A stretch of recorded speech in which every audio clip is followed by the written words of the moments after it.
à toutes et à tous ma team Kiffer, j'espère que vous allez bien.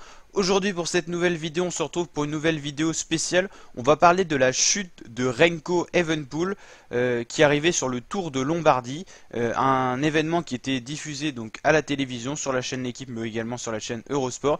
Et aujourd'hui on va donc visionner cette chute sous plusieurs angles et on va regarder un petit peu qu'est-ce qui a causé cette chute. Donc franchement l'équipe de Sonic Quickstep ils sont vraiment malchanceux dans ce début de saison, enfin ce nouveau début de saison après le Corona, tout simplement parce qu'ils avaient Fabio Jacobsen qui était victime d'une très grave chute et qui a été dans le coma, qui avait été poussé sur un sprint du Tour de Pologne par Dylan Groenewegen. Remco Evenepoel lui avait d'ailleurs rendu hommage en attaquant de loin et en gagnant une étape d'ailleurs qu'il avait dédiée donc à son équipier qui était vraiment pas bien à ce moment-là.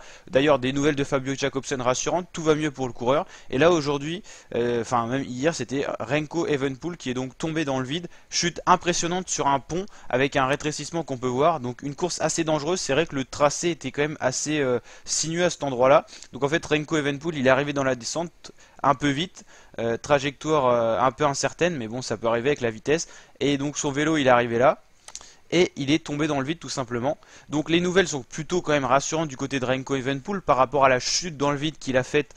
On peut dire que il a eu quand même de la chance, mais bon, il a quand même le bassin fracturé et un poumon à moitié perforé. Des images qu'on n'aime pas voir, hein. J'ai pas trop envie non plus de vous montrer ça, mais en tout cas, on va dire que ça aurait pu être pire. Et Remco Evenepoel donc pour la De Sonic Quickstep qui continue un petit peu cette malchance, hein, du côté de Sonic Quickstep qui sont victimes de chutes quand même assez impressionnantes quand même, hein. Et Remco Evenepoel, très jeune coureur, et Patrick Lefevere, directeur de la Quickstep, a dit que la saison était terminée pour Remco Evenepoel, hein, le temps qu'il se remette de sa blessure.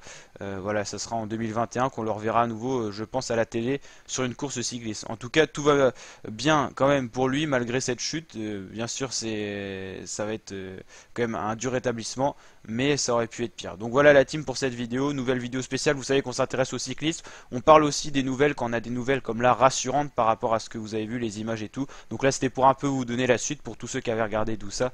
Donc voilà la team, n'hésitez pas à vous abonner à ma chaîne YouTube pour d'autres vidéos de ce genre. Bien sûr nous on suit les courses cyclistes avec des vidéos avant course et résumés des courses. Là c'est des vidéos spéciales chute parce que voilà, faut quand même aussi donner des nouvelles rassurantes quand elles le sont. Allez, je vous dis à très bientôt pour de nouvelles vidéos. N'hésitez pas à vous abonner, activer la petite cloche des notifications. Je vous rappelle qu'on suit Critérium en ce moment sur ma chaîne YouTube, Critérium du Dauphiné. On suivra le Tour de France 2020 en intégralité du 29 août au 20 septembre. Allez, ciao ma team et à très bientôt pour de nouvelles vidéos.